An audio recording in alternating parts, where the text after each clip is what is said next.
I am an expert on my block. Okay, I sit in my dining room table and I look out the window because that's why I'm working. And so I watch everything. You don't need TV when you have neighbors. And about, I'm going to say 3, maybe by now 4 years ago, I started noticing people walking down the block were not all black. Like there were some white people walking down the street. And they stuck out, probably like I did when I first moved here. And neighborhoods change, but it was the rate of change. It just happened like that.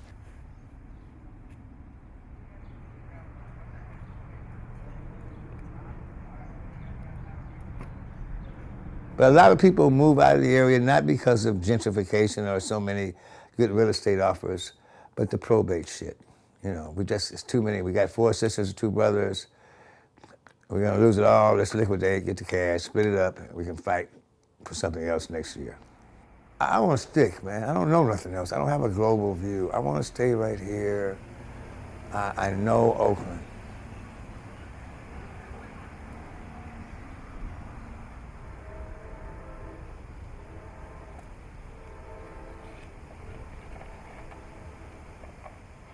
The neighbors on either side of us had been here, what, 40 years? 30 to 40 years. And we knew that the woman who had owned this house, it had been a family house, she had been here 40 to 50 years. So we just picked up on that sense that this was definitely a neighborhood in transition. You know, and actually the real estate, the developer who did the house, was jokingly and later turned out to be very accurately reporting to us that the neighbors on both sides had come over and given him a stern talking to about wanting to be sure that he sold the house to a good person. I bought this property in 1967. This was a nice neighborhood, and that's why I decided to buy it. Plus the price was right. We had our own crime committee that we had formed because, as I said, I just didn't want to be a prisoner. And we weren't going to let the drug dealers were all up and down San Pablo at that time. And we just decided we'd band together, the neighbors would band together with the police and stop it.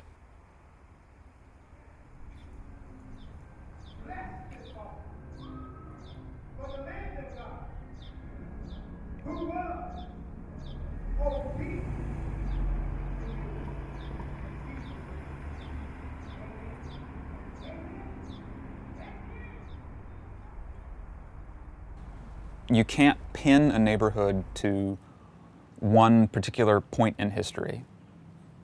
Calling people historic residents, probably not the right term still. But it does matter. The people who are here now, who have been here a long time, they matter as people, again, and they have a right to be here and stay here, and they've got stories, and they have knowledge about how things used to be, which is maybe worse, maybe better, depending on your perspective.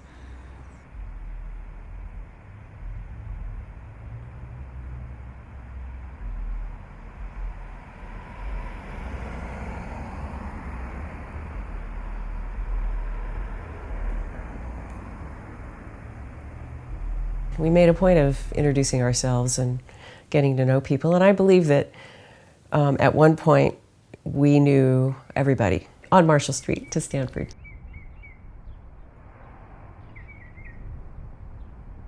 And that's changed now because things have, turned over, and we haven't connected with everybody who's new. I mean, in 27 years.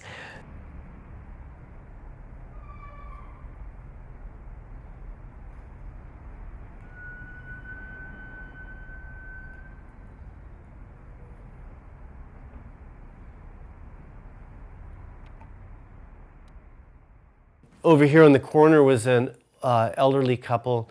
They were the first black family to move into the neighborhood. They bought their house in 1947, and it was a consciously redlined area up to that point. It was Italians, Scandinavians, Portuguese.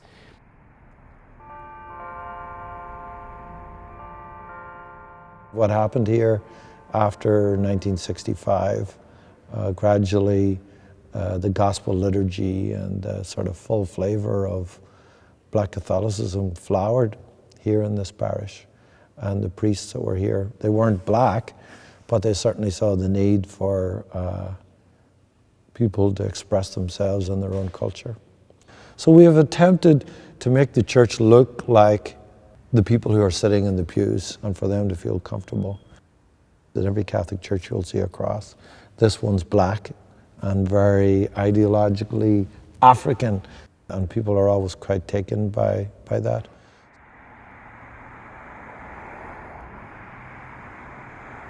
I like the name Golden Gate, Golden Gate District. For one thing, you can, on a clear day, you can see the Golden Gate Bridge. You just walk out to the water. We love our community. We want everybody to come in, But we'd like people to come in and get to know us first, get to know the community first before you start changing it, because that may not be what people want.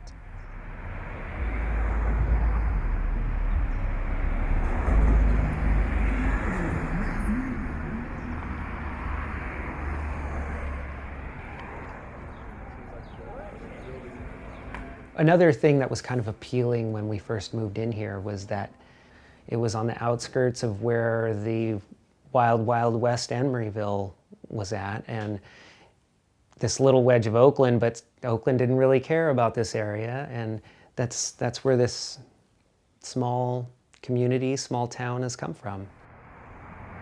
Now that there are a lot more people around here, that atmosphere, I think, has changed a little bit.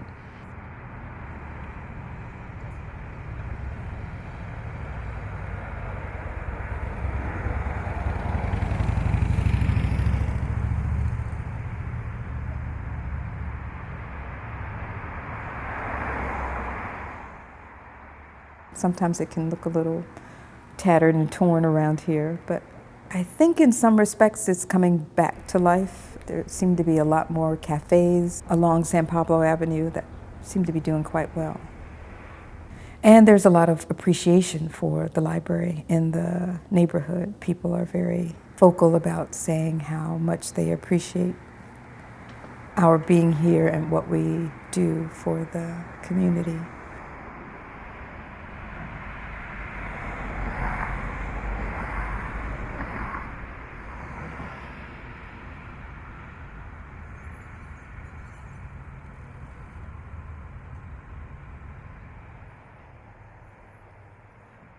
This area is becoming a developer's dream, really.